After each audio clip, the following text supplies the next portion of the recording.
Level 1, the idea. You are 22 years old. It's Monday morning. Your phone alarm goes off. You stare at the ceiling for a moment. Then you get up anyway. You don't want to go to work, but you still go because everyone has a job, because the salary arrives at the end of the month, because that's what being an adult is supposed to look like.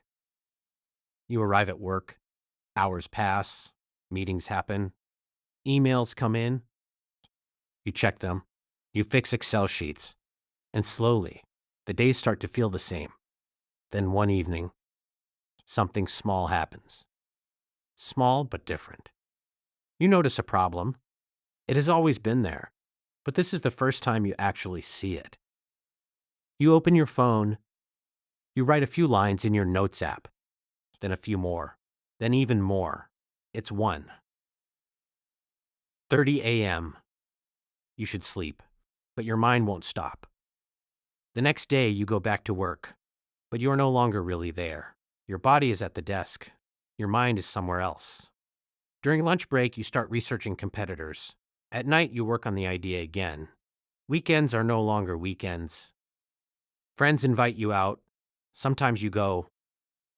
But part of your mind is always in the same place. What if this actually works?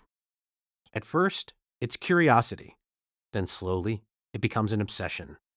2 months later, you need to make a decision because you can't live two lives at once.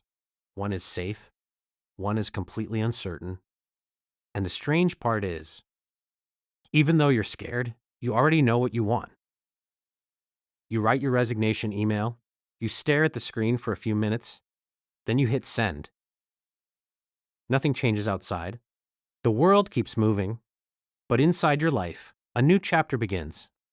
And even though you haven't earned anything yet, for the first time, you are writing your own story. Level 2, first product. Now you don't have a boss, but somehow you feel less free because now every problem is yours. 0.8 a.m., 11 p.m. Time stops meaning anything.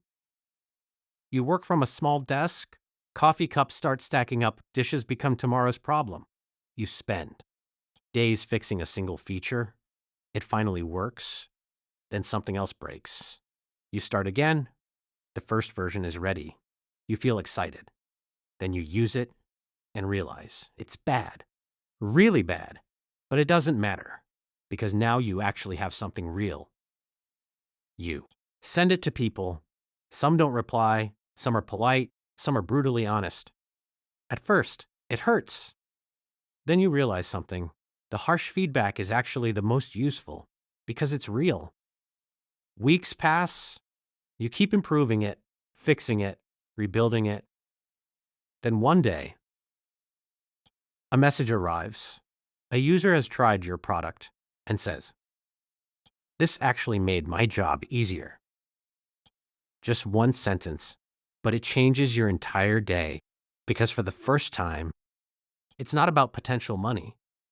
It's proof that you solved something real. That night, you work longer than usual. You are tired, but for the first time in a long time, you feel like you're on the right path. Level 3, growth.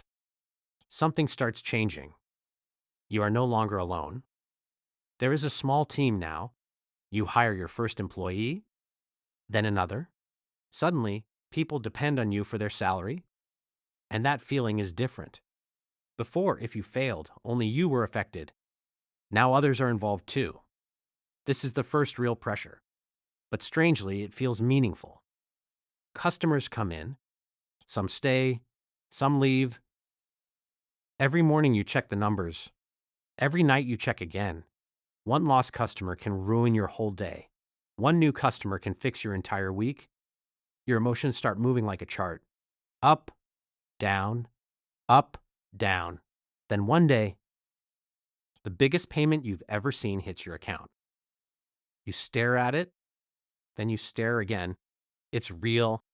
People are actually paying for this. The idea is no longer just an idea. It's becoming a company.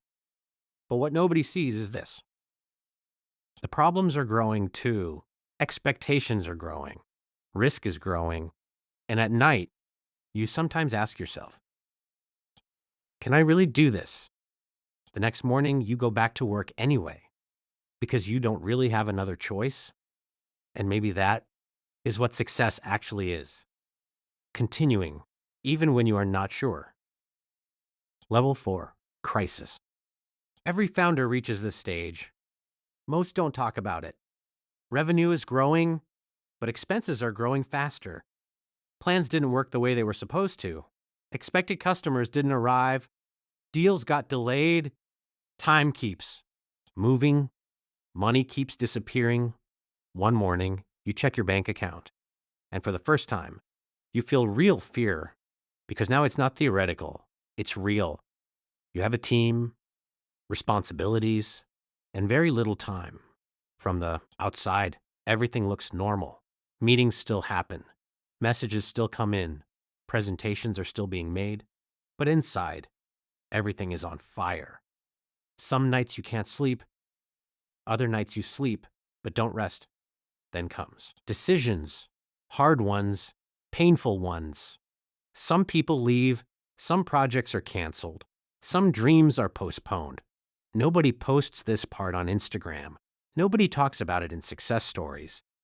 But companies are shaped here because crisis doesn't reveal character. It creates it. Then one morning, after months of pressure, the news finally arrives. New funding, new customers, new opportunity. You breathe again, but you are not the same person anymore. Like everyone who survives this stage, you are quieter, stronger, and much more realistic. Level 5, exit. Years have passed. The desk has changed. The office has changed. Your life has changed, but some things stayed the same. You still think about new ideas. You still enjoy solving problems. And you still sometimes can't sleep. But for different reasons now. The company is big. Hundreds of employees, thousands of customers, millions in revenue. Then one day, a big offer comes in. They want to buy your company. They give you a number. You read it once, then again, because your brain refuses to accept it immediately. The signing day arrives. Everyone is celebrating. Photos, speeches, congratulations. But you feel something strange. There is happiness, there is pride, but also a small emptiness. Because you've reached the top of the mountain you've been climbing for years. And now, for the first time, you can actually look around. Then you realize something. The most valuable thing was never the money. It was never even the company. It was you. Because the person who started this journey is not the same person standing here now. You are more patient, more resilient, more courageous. And somewhere, a 22-year-old is sitting in front of a laptop. Everyone tells him to be realistic, but he still opens his notes app and writes the first sentence without knowing it. He is starting his level 1 story.